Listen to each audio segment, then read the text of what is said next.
নমস্কার বন্ধুরা, সবাইকে আমার চ্যানেলে অনেক অনেক স্বাগতম। আজকে আমি একটা 2 বছর বাচ্চার জন্য ফ্রক কেটে দেখাবো, ডিজাইনার ফ্রক। দেখো এখানে আমার অনেকটাই পরিমাণ কাপড় রয়েছে, এটা একটি টুকরো কাপড়। তো প্রথমে আমি কাপড়টিকে 4 ভাঁজ করে নিয়েছি। এরপর দেখো প্রথমে গলার মেজারমেন্টটা করে নিচ্ছি। এখানে আমি এখানে চওড়াটা দেব 1.5 ইঞ্চি, আর এখানে কাঁধ দেব হচ্ছে 2 ইঞ্চি 2 সুত পরিমাণ।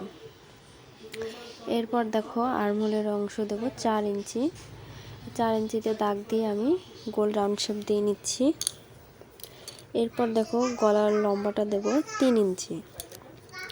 এরপর গোল রাউন্ড করে শেপ দিয়ে নিচ্ছি। তবে এই গলাটা কিন্তু শুধু সামনের গলার জন্যই হবে, আমি পরে কাটার সময় এটি ঠিক করে নেব। এরপর দেখো ওখানে বডি আমার 24 ইঞ্চি।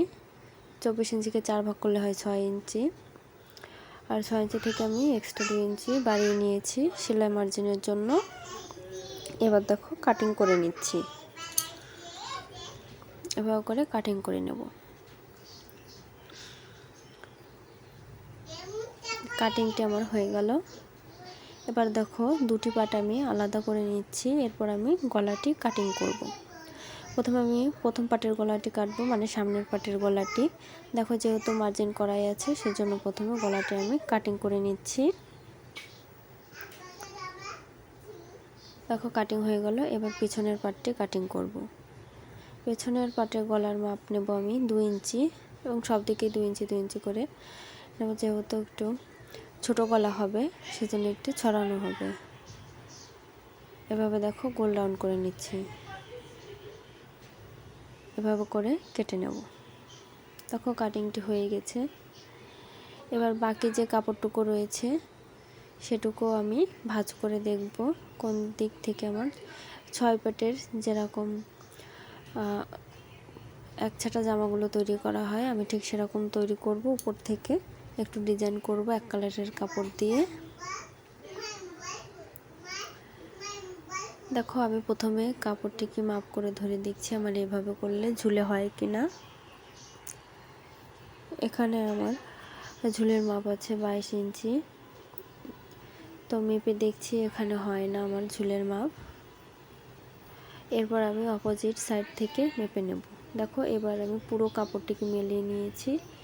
এবার মেলিয়ে নিয়ে এভাবে করে মাথা থেকে দেখো কোণা থেকে এভাবে করে দেব। এভাবে করে সমান করে ধরতে হবে। কিন্তু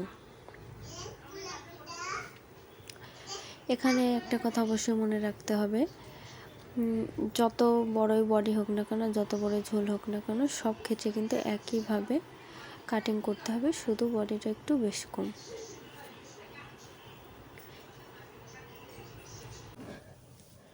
দেখো এবার আমি উপরের পার্টটি এর উপর ধরে খুব ভালো করে মেপে নিচ্ছি। দেখো এবার আমার ঠিকঠাক হচ্ছে।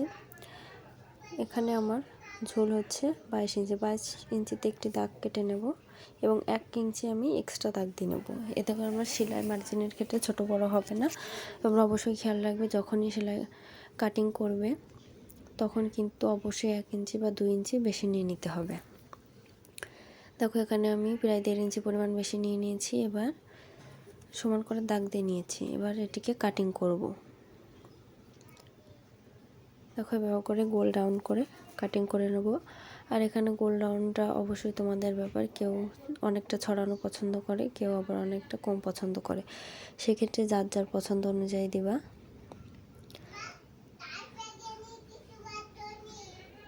এই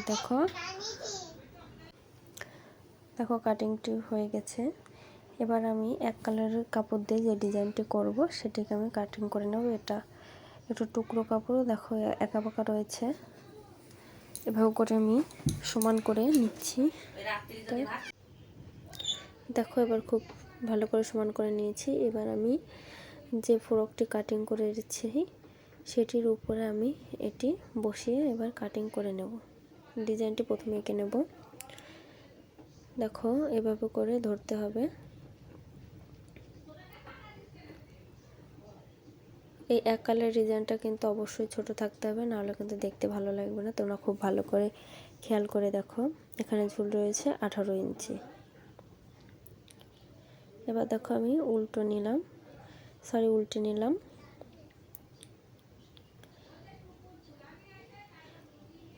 প্রথমে আমি এই ফ্রকটির মাপে আমি কাটিং করে নেব, এরপর আমি সামনে থেকে ডিজাইনের অংশটুকু কেটে নেব।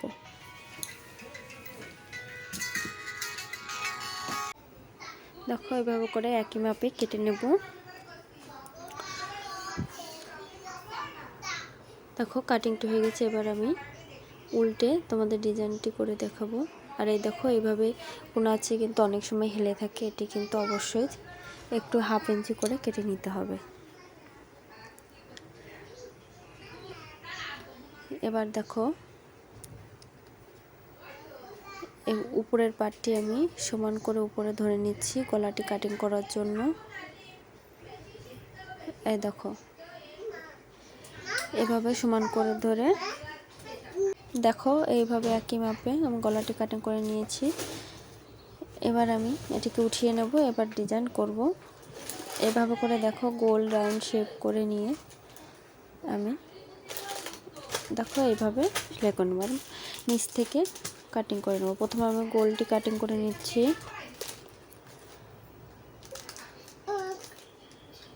দেখো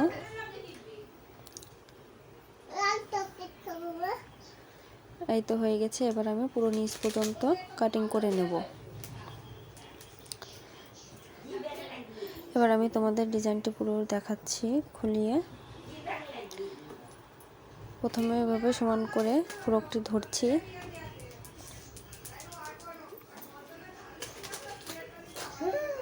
এই দেখো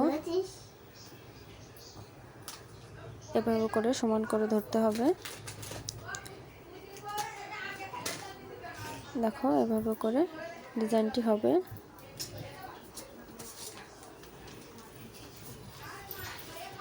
এই দেখো আমার মূল ডিজাইনটি। দেখো আমার মেন ডিজাইনটা হচ্ছে